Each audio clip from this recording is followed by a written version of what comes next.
Hi mga kajobang, Sir Dance DIY. Binaha kami nito nakaraang bagyuhan ni Emong at ni Dante. Kaya tinecheck ko tong aming washing machine kasi nabasa to. Tinecheck ko yung motor kung basa pati ang kanyang mga wirings. Gusto ba malaman kung anong gagawin kapag binaha ang ating mga washing machine? Yes! Pero bago yan, mag-intro muna tayo.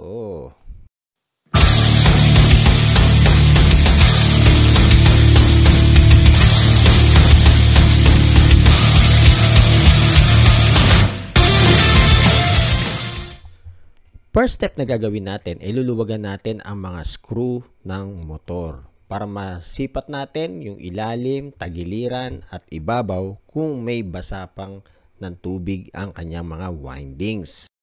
Naku mga kajobang, parang mahirap tanggalin. Isa lang screw lang ang akin natanggal at yung dalawang screw ay hindi ko maalis dahil wala akong ball and socket dito sa bahay. So ang ginawa ko, tinagilid ko na lang yung aking washing machine para masipat at makita ko talaga kung nabasa ang tagiliran, loob, ibabaw ng motor. Mahirap kasi pag nababasa ang motor tapos i-on mo, baka magkaroon ng short circuit. Second step, kumuha ng blower. So hindi buhok natin ang i-blower kundi yung motor. So yan, medyo patagal-tagalin ang blower kada side, ibabaw, ilalim, para masiguradong walang tubig sa loob ng motor. And then, syempre, pinahinga ko muna yung aking blower. Baka kasi mag-overheat. Then, paikot-ikutin ang motor para kung sakaling may tubig na naiwan, umikot-ikot at tumalsik ito sa loob. Kung nakapahinga na ang blower, pwede na uling i-on. Then, blower uli. Tiyagain lang. Kasi mahirap ng may matirang tubig, masusunog ang ating motor pagbasa. So, dapat walang tubig. So, yan. Tiyaga-tiyaga lang. Blow by blow. Blow by blow. What? Ito talaga si Boy Watwat. Hindi na mabiro. And then, after ma-check ang motor, kailangan din checkin ang wiring. Baka mamaya, basa. Pati yung relay na rin, idamay. Kasi kung yan ay basa, kailangan na rin nating i-blower. So, yan. Bu-blower ko rin lang din ang mga wiring para masiguradong walang maiiwang tubig sa loob ng washing machine. Grabe rin naman kasi talaga itong nagdaang bagyo, magkakasunod. Kayo ba, binaha ba kayo? Dito naman sa amin, hindi naman binaha yung loob ng bahay. Ang binaha yung garahe. So mga 2 pulgada na lang, papasok na siya sa loob ng aming bahay. Mabuti na lang at hindi inabot ang aming bahay at ito nga lang garahe ang nabasa. Kalungkot lang kasi yung 2 washing machine namin nandito sa may garahe. So, yan.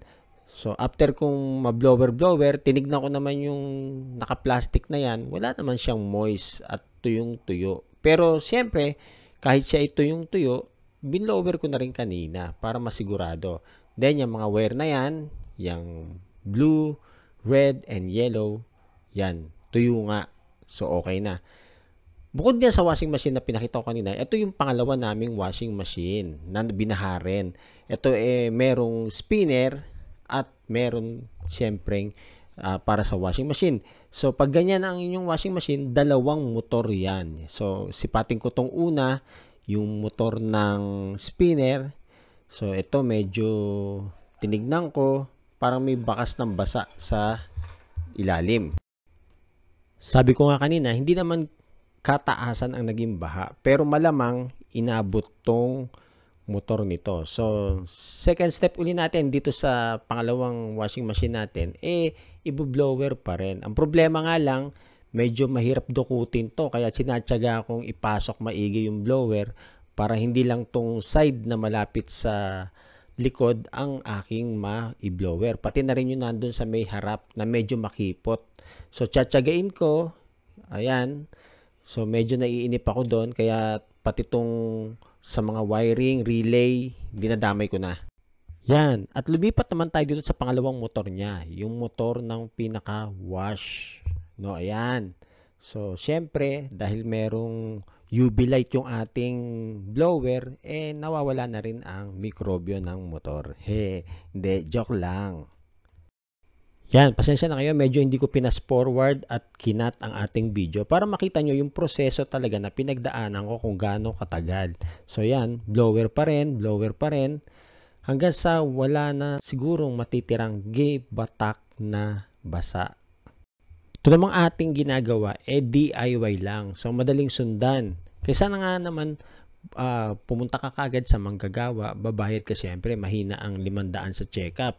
Ngayon, sasabihin ng iba, baka sira pa yung ating washing machine. So, ito, madali lang naman. So, ayan, dinodouble check ko. Kanina, pinakita ko na yung isang washing machine. Then, ito yung pangalawa. Tapos, ito naman yung motor ng spinner. Yan, at parang tapos na, tuyo na, wala na akong nakikitang basa. Ibabalik na natin yung takip ng mga washing machine na binuksan natin. Tandaan nyo nga pala, every time na magkakalas kayo, magtatanggal ng takip, o kung may bubuksan kayo na merong screw, tandaan nyo lang kung paano nyo tinanggal para hindi na kayo mahirapan oras na ibalik nyo na ang nasabing mga takip. At isa pa, pag kayo ay nagtatanggal ng mga screw, tandaan nyo kung anong screw yung inyong tinanggal dun sa part na yon. Kasi minsan may mga appliances na iba't ibang uri o iba't ibang laki ng screw. So, dapat matandaan nyo kung saan yung mga screw na yon. Siya nga pala, kung tuyo na ang motor, may isa pa tayong dapat siguraduhin tuyo. Yan ay ang mga plug ng washing machine. Siyempre yan, nakalaylay yan. Di natin alam kung nahulog yan sa baha o nabasa. Kaya mas maigi ng pagtiyagaan na natin, patuyuin yung mga plug. Tandaan nyo na ang water is a good conductor of electricity. At ma-share ko lang, ang naging baha nga pala dito sa aming garahe, hanggang lagpas sa sakong lang. Kaya medyo mababaw. So yan mga kajobang, testingin na natin. Tara, testingin na. At yan na nga, dumating na tayo sa pinaka-exciting na part. Ang pagtetesting ng dalawang washing machine. So tara, tignan natin ha. Itong una, titignan na natin. 1, 2, 3. Uy! Putukan na. Joke lang. Yung pangalawa. 1, 2, 3. Uy! Umiikot. Clockwise. Counterclockwise. Ayun. Umiikot. So, yan ang importante sa washing machine.